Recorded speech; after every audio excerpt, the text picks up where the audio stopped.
Alright mga kalagay, good morning po sa ating lahat. Ang ating video sa ngayon ay magde-demo tayo kung paano ang paggamit ng marinated mix at yung ating breeding mix na available po sa Shopee. Itong nakikita nyo mga products natin dito, ito yung marinated mix at yung breeding mix. Yan. Ito yung mga order natin ngayon, araw na ito. Ipapak natin ito, lalagay natin sa box para mamaya ay pipick upin na ng ating courier. Dahil ngayon ang pick up date. So, gawin na natin yung procedure mga kalakay para meron kayong idea. Lalong-lalo na yung gusto na gumawa ng fried chicken na walang kaalam-alam kung paano ang gumawa. Simple lang ang gawin ninyo, mag-order po kayo sa Calpo Merchandise, sa Shopee ng marinated mix. Ito yung gamit sa pagmarinate ng manok. Dahil para po sa kaalaman po ninyo, kapag nagluto po kayo ng fried chicken na hindi po na marinate, kahit may breeding mix po siya, ay hindi po siya masarap. Dahil kapag ang manok ay hindi na marinate, talagang walang kalasa-lasa mga kaibigan. Iba naman yung brining. Sa atin ay mas maganda pa sa brining dahil marination po ang ating ginagawa, hindi na natin hinuhugasan. Kapag yung nagpa-brine kasi, hinuhugasan pa nila sayang naman yung mga ingredients kapag hugasan mo. Ito kapag minarinate po natin, 6 to 12 hours ay ready na po na i-coat sa breeding mix at iprito. Hindi na huhugasan. Matatanggal lamang yung mga ingredients kapag hinugasan mo. Kaya ito ngayon mga kaibigan, ang ating procedure.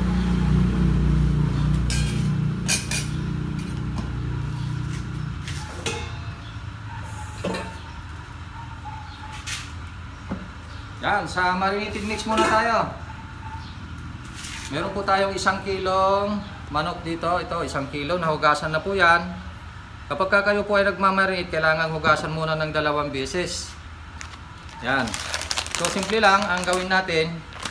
Sa 1 kilong manok, maglagay po tayo ng 1 kutsara na marinated mix. Yan. 1 kutsara lang po yan. Okay. Kailangang i-penetrate natin yung nilagay na marinated mix sa manok mga kaibigan. Mas maganda po ito na may halo-halong mabuti kung medyo basa-basa yung manok.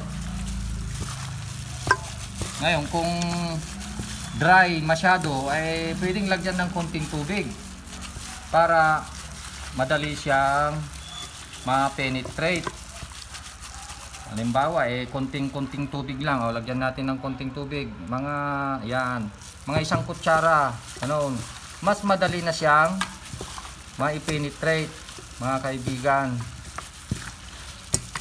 Yan. So, kailangan nating i-rub-rub, i-mix-mix. Yan. So, yan na po. Ang susunod na gawin po natin dito, i-marinate po natin siya ng 6 to 12 hours. So, ilagay po natin sa freezer o di kaya chiller 6 hours to 12 hours. Ngayon, kung gagamitan natin siya ng yelo, dapat ang ilagay natin na marinated mix ay 1 in 1/4. So, 1 in 1/4, dagdagan natin ng 1/4 kapag gagamitan natin siya ng yelo. Yan. Kapag wala po kasi tayong freezer o ref, gagamit tayo ng ice.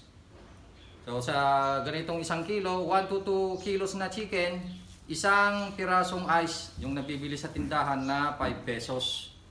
Ganun po. So kayang-kaya na niyang i-preserve ng 6 to 12 hours. Pagka lumampas ng 12 hours at hindi nyo pa ito prinito, palitan po natin ng ice. So magdagdag tayo ng ice na 1 piraso ulit. O ganun po. Yan. So, punta na tayo dito sa paggamit ng breeding mix, mga kaibigan. Ito po yung breeding mix natin. Yan.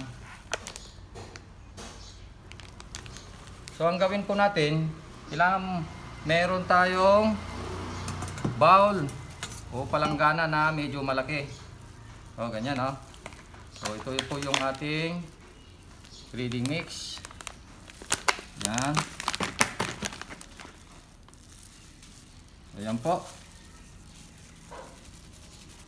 Dalawang procedure po ang ating i-demo ngayon sa ating breeding mix. Ang una ay wet, dry, unahin na natin yung dry, wet, dry. Yung ating original recipe na tinatawag. So, halimbawa, ito po ay na-marinate na po ng 6 to 12 hours. Ganito po ang ating gagawin.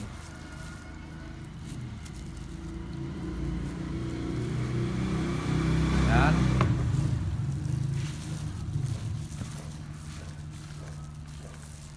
Katapos na maikot dyan ng minsan, saka natin isawsaw sa tubig.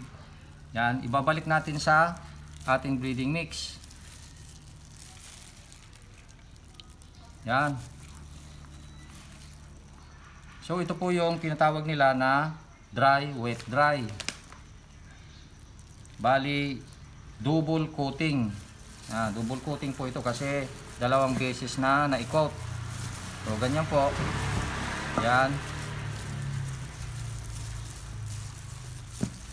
Yan.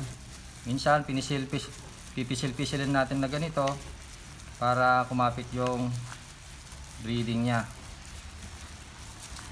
Okay, ito po ay ready na. Medyo ipampag natin para matanggal yung excess na harina.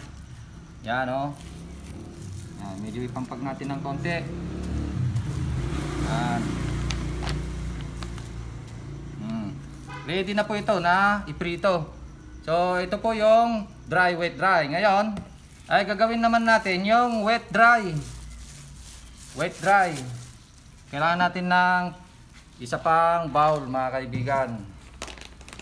So, maglagay po tayo ng chicken dito sa bowl.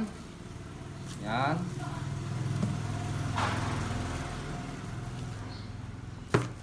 Wet, dry naman po ito. Itong ating breeding mix, maglagay po tayo. Tansyahan lang. Yan, konting-konti lang. Saka natin lagyan ng tubig. Yan. Tansyahan din yung paglagay ng tubig. Yan. So, ito yung tinatawag na wet mixture. Kasi wet mixture, may tubig na po kasi ito. Itong breeding mix natin, saka yung ating manok. So, ganyan po siya. Yan. So, wet na po talaga. Yung manok natin ay basang-basa na may kasamang breeding. So, kaya basa na siya. So, wet. Ngayon ay lalagay natin sa dry breeding. Ito yung dry breeding natin. Yan. Dry breeding. Ayan. Tsaka natin i-coat. Tips lang sa inyo, kapag basa na po yung ating gloves, papalitan na po natin yan. Kaya maganda talaga kung hindi natin babasahin yung ating gloves. Yan. Yung gloves natin na isa. Yan.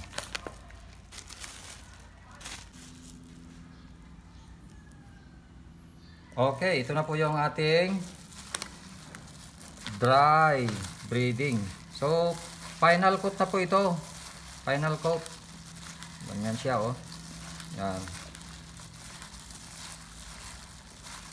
Yan. Kunting pisil-pisil. Kunting pisil-pisil. Yan. So, ready na po siyang iprito. Yan. So, dagdag na natin doon sa unang ginawa natin. Yan.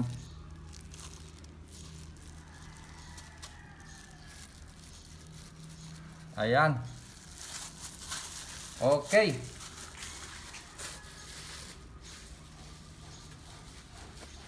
Okay mga kalakay, demo natin yung ating procedure tungkol sa paggamit ng ating marinated mix at yung ating breeding mix. Okay. So, ito pong ating ginawang chicken. Yan. Ready to fry na po yan. Kung gusto po ninyong mag-order, hanapin nyo lang po yung Calpor Merchandise sa Shopee at kayo po ay mag-order ng aming marinated mix. Ito nga palang marinated mix po natin, 395 per pack. At ang magagawa po nito ay 45 kilos to 50 kilos na chicken. So marami po siyang mamarinate talaga. Biro nyo ay 45 kilos to 50 kilos. Ngayon, sa ating breeding mix naman, per pack ay 209. Ang magagawa po niya na i-coat ay from 4 kilos to 6 kilos na manok. Depende po yan kung gaano kakapal ang coatings ng ating chicken. Kapag medyo makapal, pang business or pang kanto fried chicken, ay maaring 4 kilos to 5 kilos. Pero kapag ginamit natin ito, pang bahay lang, medyo manipis, ang coatings ay abot ng 6 kilos ang kanyang maikot, mga kalakay. So ayan, sana ay maliwanag po sa ating lahat ang paggamit ng marinated mix tsaka yung breeding mix natin, Calpor Merchandise. Maraming salamat po sa inyong panonood. Sana ay mag-ingat po tayong palagi. Ito po si Calpor TV na laging naghahatid sa inyo ng kaalaman tungkol po sa pagpa-fried chicken. Okay, bye-bye!